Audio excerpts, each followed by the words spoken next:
Assalamualaikum everyone, this is me Aisha Ibrahim. Welcome back to my YouTube channel. I hope you all are doing well. Last 2-3 lectures में हमने crime को और उसकी बियोलॉजिकल theories को explain किया था detail से। तो आज हम sociological theories of crime start करें, जिसमें हम सबसे पहले डिस्कस करेंगे रॉबर्ट के मर्टन की स्ट्रेन थ्योरी को। So let's start. सबसे पहले हम इंट्रोडक्शन देख लेते हैं रॉबर्ट के मर्टन का, उसके बाद इस थ्योरी की तरफ आते हैं। रॉबर्ट के मर्टन जो है वो एक अमेरिकन सोशोलॉजिस्ट थे। वो 4 जुलाई 1910 में यूएसए में पैदा हुए थे और उन्होंने हार्वर्ड यूनिवर्सिटी से पीएचडी की थी सोशोलॉजी में। उनकी इंपॉर्टेंट कॉन्ट्रीब्यूशंस जो हैं वो सोशोलॉजी के साथ साथ जो है वो क्रिमिनोलॉजी में भी रही है। उनका जो इंपॉर्टेंट कॉन्सेप्ट है वो स्ट्रेन थ्योरी है, जिसकी वजह से वो काफ़ी पॉपुलर हुए थे। इसको आज हम डिटेल से डिस्कस करेंगे। इसके अलावा मैनिफेस्टो और लेटेंट फंक्शन है। मज़ीद उन्होंने रोल मॉडल टर्म को कॉइन किया था अपनी रोल थ्योरी में, और कोलंबिया यूनिवर्सिटी में वो एज ए प्रोफेसर जो है वो पढ़ाते भी रहे थे। और 2003 में न्यूयॉर्क में उनकी जो है वो यूएसए में डेथ हो गई थी। तो ये थोड़ा सा उनका इंट्रोडक्शन। अब हम इंट्रोडक्शन देख लेते हैं इस थ्योरी का। रॉबर्ट के मर्टन ने 1938 में पब्लिश किया था सोशल स्ट्रक्चर एंड एनोमी, और उसमें जो है अपना ये कॉन्सेप्ट पेश किया था। बेसिकली उन्होंने इस थ्योरी में एक्सप्लेन करने की कोशिश की थी कि सोसाइटी में क्राइम क्यों होते हैं, लोग क्रिमिनल एक्टिविटीज़ में क्यों इन्वॉल्व होते हैं, क्यों डेविएंस की तरफ जाते हैं। ठीक है, तो उन्होंने कहा था कि इसकी ज़िम्मेदार हमारी सोसाइटी है, यानी सोशल स्ट्रक्चर रिस्पॉन्सिबल है क्राइम का। इस थ्योरी को मैंने कहा कि एनोमी थ्योरी भी बोलते हैं। एनोमी का जो कॉन्सेप्ट है उन्होंने इमाइल डरखाइम से लिया था। इमाइल डरखाइम ने जो है एनोमी का कॉन्सेप्ट दिया था, जिसमें उन्होंने कहा था कि एनोमी सिंपली क्या है, लॉलेसनेस, यानी जब किसी भी सोसाइटी में रूल्स और रेगुलेशंस नहीं रहते, या नॉर्म्स और वैल्यूज़ जो है वो सही तरीके से काम नहीं कर रही होती, या लॉ सही से इम्प्लीमेंट नहीं होते, एक ला कानूनियत होती है किसी मुल्क में, उसको हम एनोमी बोलते हैं। ठीक है, फिर उसके बाद इसको हमने डेविएंस थ्योरी कहा। डेविएंस ये होती है कि आप जो सोसाइटी की आपसे एक्सपेक्टेशंस हैं, आप उन पर पूरा ना उतरो और आप कुछ ऐसा करो जो सोसाइटी एक्सेप्ट ना करती हो या सोसाइटी उसको बुरा जानती हो, इसको हम डेविएंस बोलते हैं। ठीक है, और थर्ड स्ट्रेन क्या होता है? स्ट्रेन सिंपली एक प्रेशर होता है। इसको आगे मज़ीद मैं डिस्कस करूँगी। ठीक है, अभी इसका इंट्रोडक्शन बस यही है कि इसमें उन्होंने एक्सप्लेन करने की कोशिश की थी कि लोग क्राइम क्यों करते हैं, और उन्होंने इसकी रीज़न दी थी सोसाइटी। हमने बायोलॉजिकल थ्योरीज ऑफ क्राइम में देखा था, उन्होंने कहा था कि जो फिजिकल फीचर्स हैं उसकी वजह से लोग क्राइम करते हैं, लेकिन यहाँ ये कह रहे हैं कि जो है वो सोसाइटी रिस्पॉन्सिबल है किसी भी इंडिविजुअल के क्रिमिनल बिहेवियर के पीछे। अब इसका हम बैकग्राउंड देख लेते हैं, यानी ये थ्योरी उन्होंने दी क्यों, अब इसके पीछे की क्या कहानी है। 1930s में यानी 1938 में जब उन्होंने अपना ये कॉन्सेप्ट दिया था, तब यूएस में कैपिटलिज्म का निज़ाम था। मैं हमेशा कहती हूँ कोई भी थ्योरी डिस्कस करने से पहले आप देखा करें कि जब उन्होंने ये थ्योरी दी, जिस कंट्री में वो थे उस टाइम वहाँ के क्या हालात थे, उनकी पर्सनल लाइफ, ये सारी चीज़ें बहुत इंपॉर्टेंट होती हैं। इससे आपको बहुत हेल्प मिल जाती है पता करने में कि ये कॉन्सेप्ट एक्चुअली उन्होंने दिया क्यों, क्या रीजंस थी। ठीक है, तो अब बैकग्राउंड में जब 1930s में उन्होंने ये थ्योरी दी थी, यूएस में कैपिटलिज्म का निज़ाम था और उस टाइम ग्रेट डिप्रेशन एक्सपीरियंस कर रहे थे लोग। ठीक है, ग्रेट डिप्रेशन एक टर्म है, यानी कि एक ये सिवियर किस्म का इकोनॉमिक क्राइसिस था तब, जिस टाइम पे उन्होंने ये थ्योरी दी थी। तब कैपिटलिज्म का निज़ाम था, प्राइवेट प्रॉपर्टी ऑन की जाती थी, और जो कैपिटलिस्ट का जो अल्टीमेट गोल था वो यही था कि हमने ज़्यादा से ज़्यादा प्रॉफिट कमाना है, और इस चक्कर में बहुत इस्तेसाल होता था, एक्सप्लॉयटेशन होती थी गरीब लोगों की या वर्किंग क्लास की। ठीक है, सोसाइटी में तब अनएम्प्लॉयमेंट थी, पॉवर्टी थी, पॉलिटिकल और इकोनॉमिक अनस्टेबिलिटी थी। इसके बाद एक पॉपुलर आइडियोलॉजी आई। ठीक है, मतलब अभी ये चल रहा था, और इस दौरान जो है वो अमेरिकन ड्रीम के नाम से एक आइडिया आया, जिसने लोगों को कहा कि जो बहुत हार्ड वर्क करेगा वही सक्सेसफुल होगा। अब ये जो अमेरिकन ड्रीम है ना, ये मटीरियलिस्टिक है बहुत ज़्यादा। ये अच्छा घर, गाड़ी, पैसा, वेल्थ, दौलत, ताकत, इन चीज़ों पे फोकस करती है। ठीक है, अब अमेरिकन ड्रीम की जब एक आइडियोलॉजी आई, उस टाइम पर जो है वो ग्रेट डिप्रेशन की वजह से बहुत सारे लोग जो हैं वो इसको अचीव नहीं कर पा रहे थे। अमेरिकन ड्रीम सिंपल मैं बताऊँ तो ये एक तरह का ना आपका स्टैंडर्ड है जिसको आपने अटेन करना है। मार्टन ने फिर कहा कि हर एक के पास इक्वल अपॉर्चुनिटीज़ नहीं होती हैं। हर एक, अब जाहिर है, अब सोसाइटी में सब लोग बराबर नहीं होंगे। अब एक डॉक्टर है, एक इंजीनियर है, जो उसकी अप्रोच होगी, या अगर एक अच्छा वेल सेटल्ड बंदा है जो उसकी अप्रोच होगी, वो एक मिडिल क्लास या लोअर मिडिल क्लास बंदे के पास ना वो अपॉर्चुनिटीज़ होंगी, ना तालीम होगी, ना ही उसके पास पैसा, वेल्थ वगैरह होगी। तो मार्टिन की ये स्ट्रेन थ्योरी इस चीज़ को एक्सप्लेन करती है कि अमेरिकन ड्रीम और इकोनॉमिक हार्डशिप जो ग्रेट डिप्रेशन के टाइम पीरियड में थी, उसके दरमियान का जो गैप है, जो स्ट्रगल है, जो लोगों को क्राइम की तरफ लेके जाता है, उन्होंने कहा कि ये वजह है एक्चुअली कि आपने एक स्टैंडर्ड सेट कर दिया अमेरिकन ड्रीम का, और लोग उस टाइम खुद इतने क्राइसिस में है। ठीक है, ग्रेट डिप्रेशन का टाइम पीरियड चल रहा है। अब हर एक को इक्वल अपॉर्चुनिटीज़ नहीं मिल रही, तो जिन लोगों ने उसको अचीव करना होगा, तो वो क्राइम की तरफ जाएंगे। तो उन्होंने कहा कि ये सोसाइटी रिस्पॉन्सिबल है। उन्होंने देखा कि कैसे लोग इन हालात में रूल्स और रेगुलेशंस को फॉलो नहीं कर पा रहे हैं और वो डेविएंस और क्राइम की तरफ जा रहे हैं।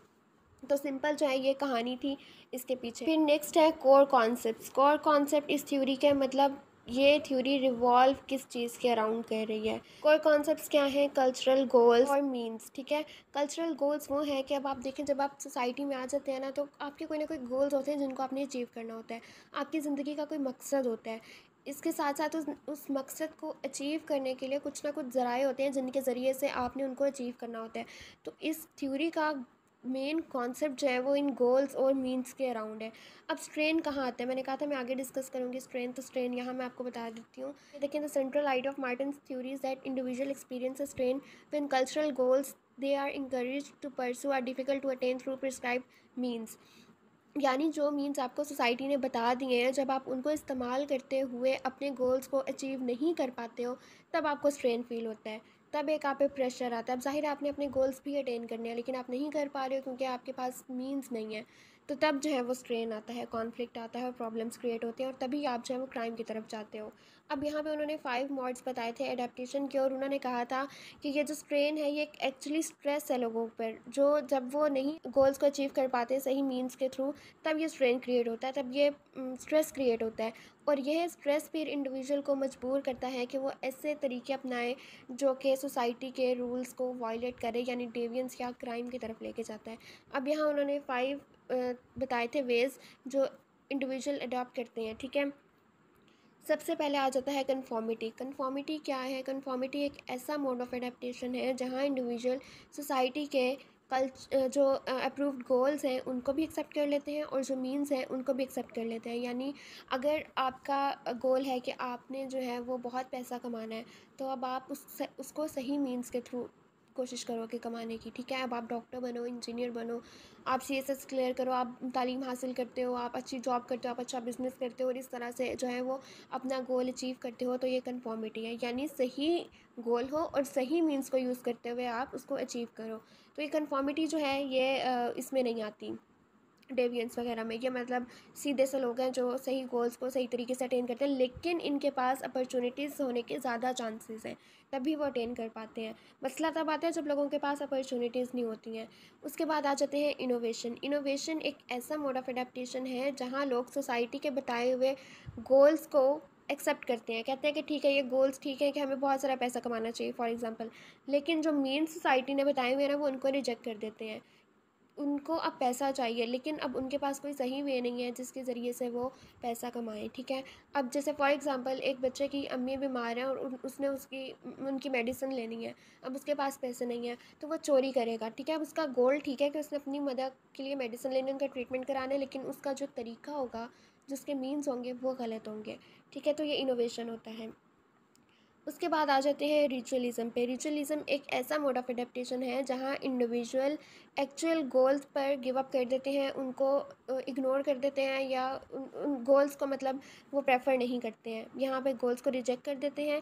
लेकिन जो सोसाइटी के बताए हुए मीन्स हैं उनको फॉलो करते हैं, यानी उनके मीन्स ठीक होते हैं, यानी जिन ज़रियों से उन्हें अपना गोल अचीव करना है वो मीन्स ठीक है, लेकिन वो अपने गोल को अचीव करना ही नहीं चाहते, वो रिजेक्ट कर देते हैं। जैसे फॉर एग्ज़ाम्पल एक बंदा है, ठीक है, वो ऑफिस जाता है, वो उसमें ये है ही नहीं कि मैंने बहुत सारी दौलत कमानी है, वेल्थ हो मेरे पास बहुत लेविश घर हो, वो अमेरिकन ड्रीम वाला जो एक है, घर हो, गाड़ी हो, पैसा हो, बस उसके जितनी उसको पे मिल रही है, उसका अच्छा गुजर बसर हो रहा है, उसकी ज़रूरियात पूरी हो रही है, तो वो बस उन रूल्स और रेगुलेशंस को फॉलो करते हुए वो जॉब कंटिन्यू रखेगा और वो कोशिश ही नहीं करेगा कि मज़ीद अपनी ज़िंदगी को बेहतर बनाए। तो ये है कि जिसमें जो है वो ज़्यादा वेल्थ इकट्ठी करने का शौक़ ना हो और वो अपने काम को बस अच्छे से कर रहा हो रूल्स और रेगुलेशंस को फॉलो करते हुए, सोसाइटी के स्टैंडर्ड्स पर पूरा उतरा हो, तो ये रिचुअलिज़म होता है। यानी ये गोल्स को रिजेक्ट कर देते हैं और मीन्स को जो है वो फॉलो करते हैं। उसके बाद आ जाता है रेट्रिज़म। रेट्रिज़म जो है ये ऐसा मोड ऑफ एडेप्टेशन है जहाँ इंडिविजुअल सोसाइटी के बताए हुए गोल्स को भी रिजेक्ट कर देते हैं और मीन्स को भी रिजेक्ट कर देते हैं, यानी ना उनके कोई गोल्स होते हैं ना ही उनके कोई मीन्स होते हैं। इसमें ज़्यादातर वो लोग आते हैं जो कि ड्रग एडिक्ट हो या कोई पेशेंट्स हो, लाइक मेंटल इलनेस वाले लोग। जैसे फॉर एग्जांपल एक ड्रग एडिक्ट आप सड़क के किनारे देखते होंगे, वहाँ बैठे होते हैं अक्सर नशा वगैरह करके। ना उनकी ज़िंदगी में मकसद है कि उन्होंने कुछ अचीव करना है, और ना ही वो कोई प्रॉपर मीन्स के थ्रू उनको अचीव करने की कोशिश करते हैं। यानी वो एक तरह से गिव अप कर चुके होते हैं हर चीज़ पे। तो यहाँ ये है कि वो लोग जो सोसाइटी का ये प्रेशर भी नहीं बर्दाश्त करते, ना ये कोई गोल्स होते हैं, ना कोई इनके जो है वो मीन्स होते हैं, तो ये दोनों को रिजेक्ट करके सोसाइटी से एक तरह से कट ऑफ होके रह रहे होते हैं। उसके बाद नेक्स्ट टाइप जो है वो है रेबिलियन की। रेबिलियंस जो हैं ये वो लोग होते हैं जो सोसाइटी के गोल्स को रिजेक्ट कर देते हैं और मीन्स को भी रिजेक्ट कर देते हैं, और उनको रिप्लेस करते हैं ऑल्टरनेटिव मीन्स और ऑल्टरनेटिव गोल्स के साथ। यानी ये अपने ही गोल्स बनाते हैं और अपने ही इनके मीन्स होते हैं, ठीक है। यानी ये दोनों को रिजेक्ट करके एक तरह के ये रेवोल्यूशन वाले लोग होते हैं जो इनकलाब लाना चाहते हैं। फेमिनिज्म की भी जो बहुत एक्सट्रीम मूवमेंट्स हैं रेडिकल वगैरह, उसमें ये है कि वो पूरा सिस्टम ही चेंज करना चाहते हैं। वो गोल्स भी रिजेक्ट कर देते हैं, मीन्स भी। वो जो है वो अपने हिसाब से अपने गोल्स और अपने जो है वो मीन्स को यूज़ करते हुए चेंज लाना चाहते हैं। तो इसमें ये जो है प्रोटेस्ट करने वाले लोग, एक्टिविज़म और रेवोल्यूशनरी एक्शंस आ जाते हैं जो कि सोसाइटी की वैल्यूज़ को, मीन्स को और गोल्स को जो है वो रिप्लेस करना चाहते हैं, चेंज करना चाहते हैं, ठीक है। उसके बाद आ जाते हैं इसकी क्रिटिसिज्म पे। क्रिटिसिज्म क्या है कि इस थ्योरी ने बहुत ज़्यादा फोकस किया है पैसे पे, सक्सेस पे, यानी मटीरियलिस्टिक है बहुत ज़्यादा।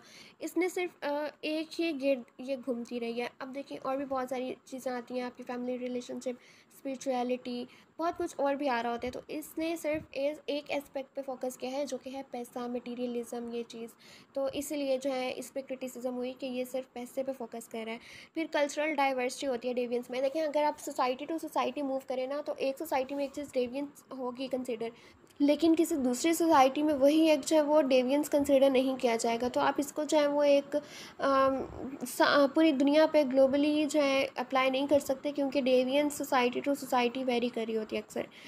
फिर लिमिटेड व्यू है कि लोग क्यों रूल्स को ब्रेक करते हैं। अब देखें क्या पता एक बंदे के पास सब कुछ हो लेकिन वो वैसे ही क्राइम करता हो, कोई और रीज़न हो, उसकी पर्सनल चॉइस हो, कुछ भी हो सकता है, ठीक है। कोई और सोशल फैक्टर्स हो सकते हैं। तो इन्होंने सिर्फ जो है एक ही चीज़ पे फोकस किया है कि लोग क्यों क्राइम करते हैं, तो उसके पीछे उन्होंने जो है ये चीज़ एक्सप्लेन कर दी, सोसाइटी और ये सब कुछ। उसके बाद जो है उन्होंने कहा क्रिटिसिज्म करने वालों ने कि उन्होंने वाइट कॉलर क्राइम्स को एड्रेस नहीं किया।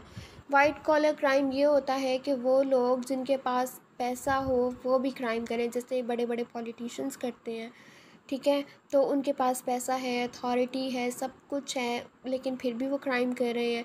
तो यहाँ पे इन्होंने ज़्यादा कहा था कि वो लोग जो अमेरिकन ड्रीम को अचीव नहीं कर पा रहे होते वो इस तरफ जाते हैं, लेकिन जिनके पास पैसा, दौलत, अथॉरिटी, मीन्स, गोल सब कुछ है, फिर भी वो क्राइम करें, ये तो इन्होंने एक्सप्लेन किया नहीं कि वो क्यों क्राइम करते हैं, ठीक है। उसके बाद ये प्रैक्टिकल सॉल्यूशंस उन्होंने एक्सप्लेन नहीं किए, यानी उन्होंने एक तरह से ये थ्योरी तो दे दी, एक्सप्लेन कर दिया ऐसे ऐसे है, लेकिन उन्होंने इसका कोई सोल्यूशन नहीं बताया, और उन्होंने पॉजिटिव डेविएंस को इग्नोर कर दिया। ये बहुत इंपॉर्टेंट पॉइंट है।